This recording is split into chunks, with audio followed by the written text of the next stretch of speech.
Now.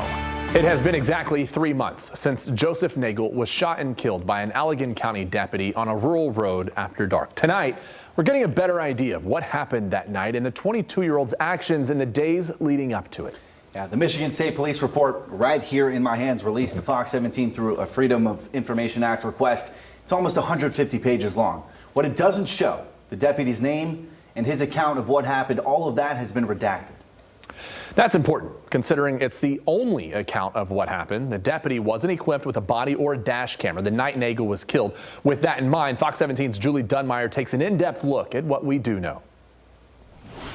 A report from Michigan State Police starts before Joseph Nagle was shot and killed. On June 16th, workers at this Standale strip mall saying the FedEx delivery guy that day seemed off, acting strange, saying he asked female employees at multiple businesses to, quote, lift up their shirt when delivering packages. That FedEx employee later found to be 22-year-old Nagle. Hours later, the deadly traffic stop, the timeline detailed by dispatch. At 10:04, the deputy pulled Nagle over on 26th near 138th in Monterey Township. 10:07, the deputy told dispatch he was performing a field sobriety test. 10:11, dispatch checks in. The deputy says he's still testing. 10:13, the deputy requests another unit. 30 seconds later, the deputy tells dispatch he's, quote, fighting with this one. Dispatch requests backup. 1 minute later, at 10:14, the deputy confirms shots fired, his breathing labored and his voice higher pitched. 40 seconds after that, 10:15, the deputy confirms he was not hit, but one subject was down. 10:19, the deputy was still performing CPR. Nagle later died at the scene. From a traffic stop to shots fired, 10 minutes total. The medical examiner listing cause of death as a gunshot wound to the chest. The next day, family and loved ones detailing their concerns about Nagle's potential substance use to authorities, saying after losing his dad, they noticed something change.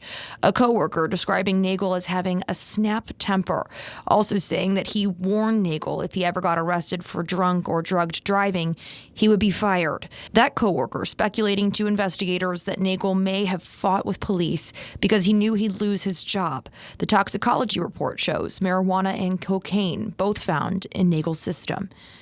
The report only includes one quote from the deputy involved, paraphrased by another first responder, saying the deputy said, quote, "I just kept letting him hit me." According to the report, that deputy was bloodied from attempting CPR on Nagle, heard saying, "Come on, man," while doing compressions.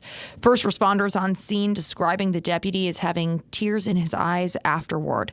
The deputy, not seriously hurt, but described as banged up with cuts, scratches, and a swollen face. Taser reports show the deputy never used it on Nagle, but it was an adequate working order, and he'd used it before many times. The deputy's name blacked out throughout the entire document, his account of what happened redacted in its entirety. This information coming 3 months to the day after Nagle's death. In Monterey Township, Julie Dunmeyer, Fox 17 News. We did reach out to the defense counsel representing the Nagle family. We have yet to hear back from them. And this report has now been handed over to the Allegan County prosecutor for review of possible charges. We reached out to her as well, but also haven't heard back. At last check, the deputy involved remains on administrative leave.